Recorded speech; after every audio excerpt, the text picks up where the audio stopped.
are our values really what we think they are? Are our emotional values, the values of our feelings, what we value in the way we feel, and the values that are illustrated in our behavior, are those values the values that we think we value in our heads? That's the question.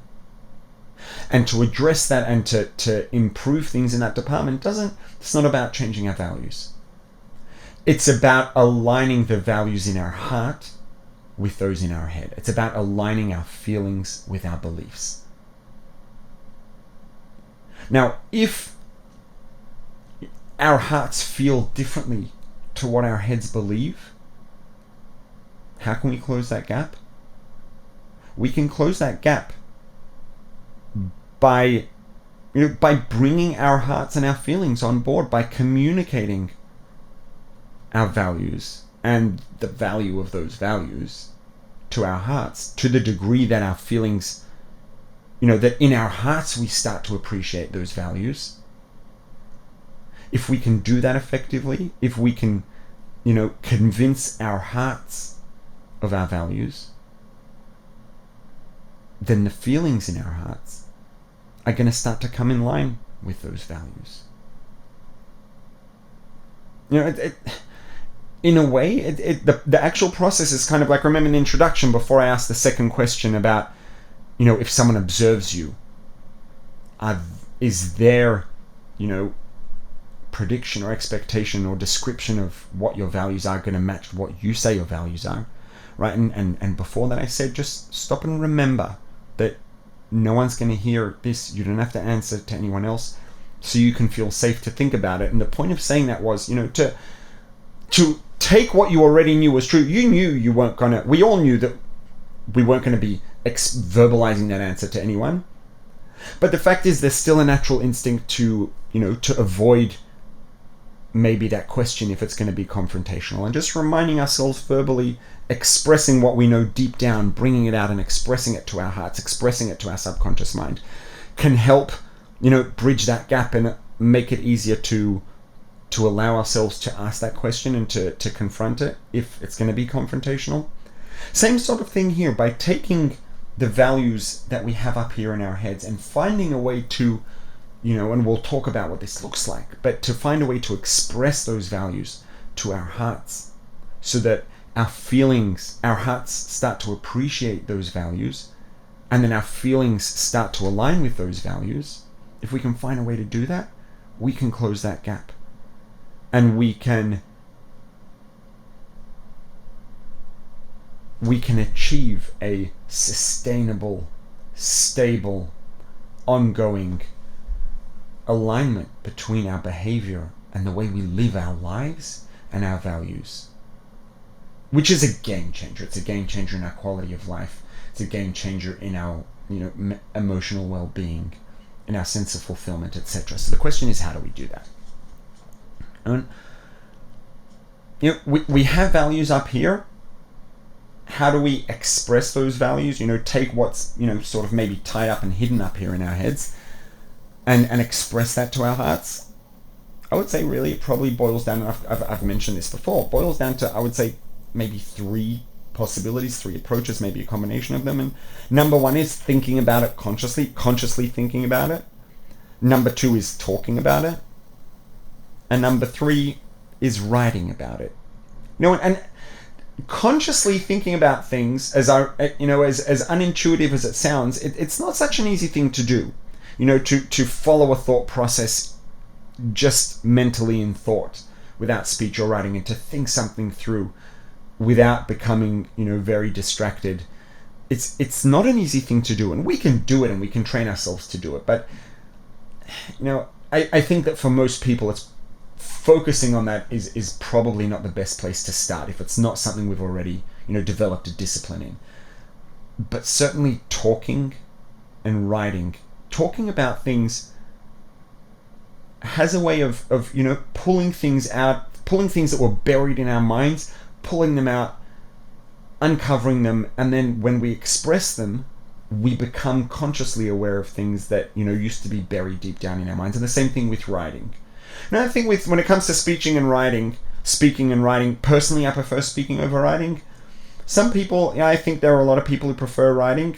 Both of them are going to be very helpful with digging things out of, and uncovering things that are buried in our thoughts, and communicating them, expressing them consciously, which will make our hearts and our emotions more aware of them.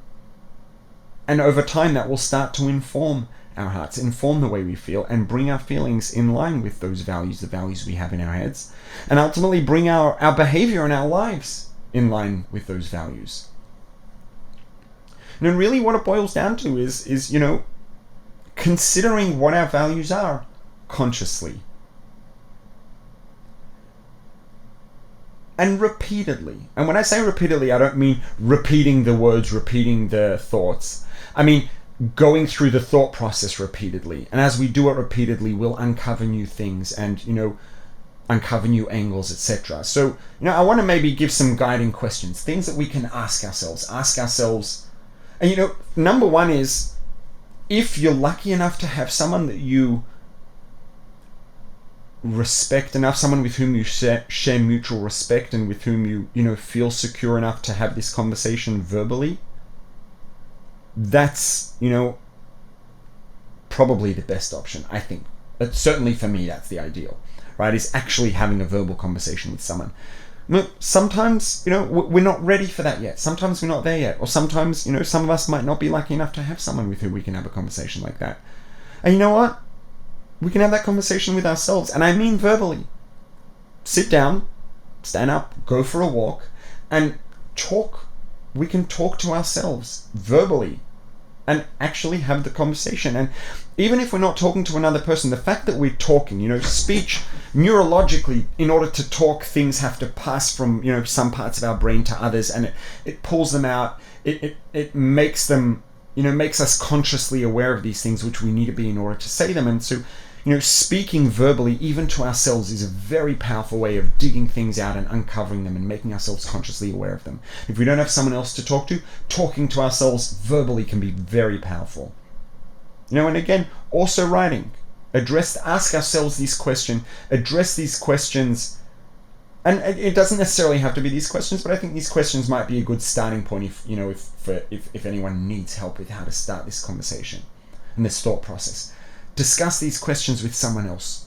Talk about them to ourselves verbally, or write about them. And I would say some good questions to ask are, number one, to clarify, what are our values? And this isn't about what I think your values should be. This is about, what are your values? What do you value in life? What are the things that you consider to be important? And then to confront the answer to that question, and to stop and think about, what do our hearts value? What do our feelings value? What do we feel? And to ask that question honestly and separately to the first question, and don't try to find a way to explain how our feelings are really in line with our values. Separate question. Forget about question number one at this point. What are our feelings value? What do our hearts value? What are we interested in emotionally? What are we attracted to emotionally? What are we engaged by emotionally? Then, once we have honest answers to both of these questions separately, ask ourselves, discuss with someone else, with ourselves, in writing, verbally. Why do our hearts value different things to what our minds value? Why are our feelings, not completely aligned with our beliefs, with our values, our internal values, if that's the case? And again, I'm going to speculate and say for all of us, it's likely to be the case to varying degrees. And if we stop and really think in detail about, and honestly about, why our feelings don't align completely with our values,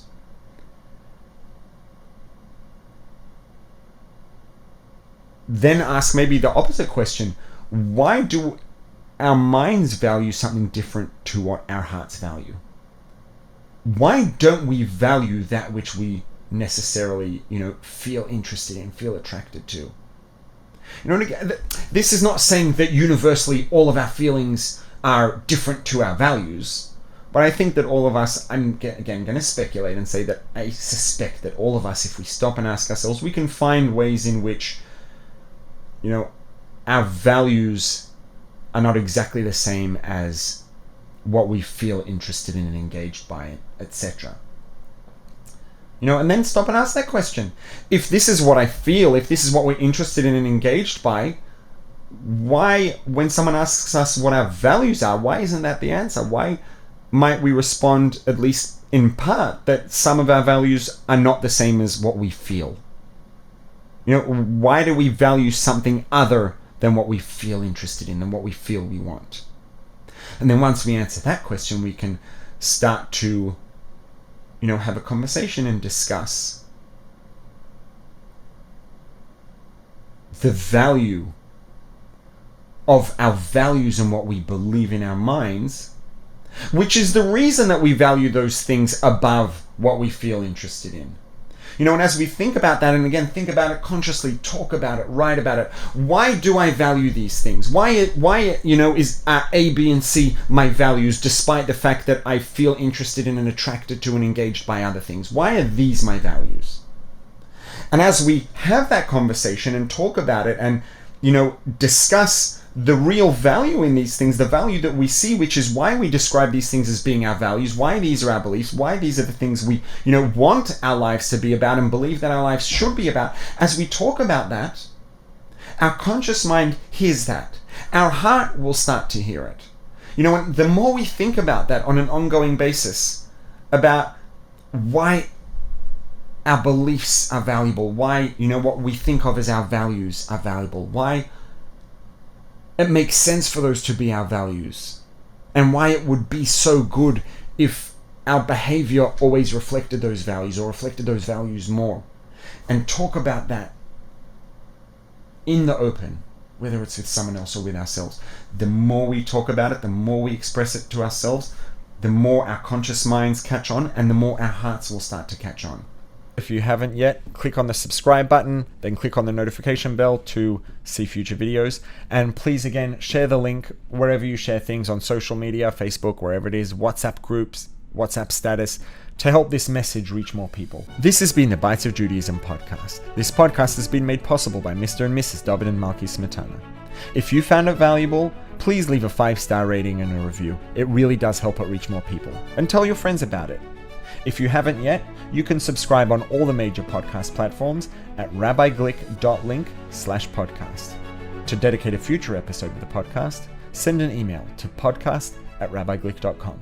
See you next time.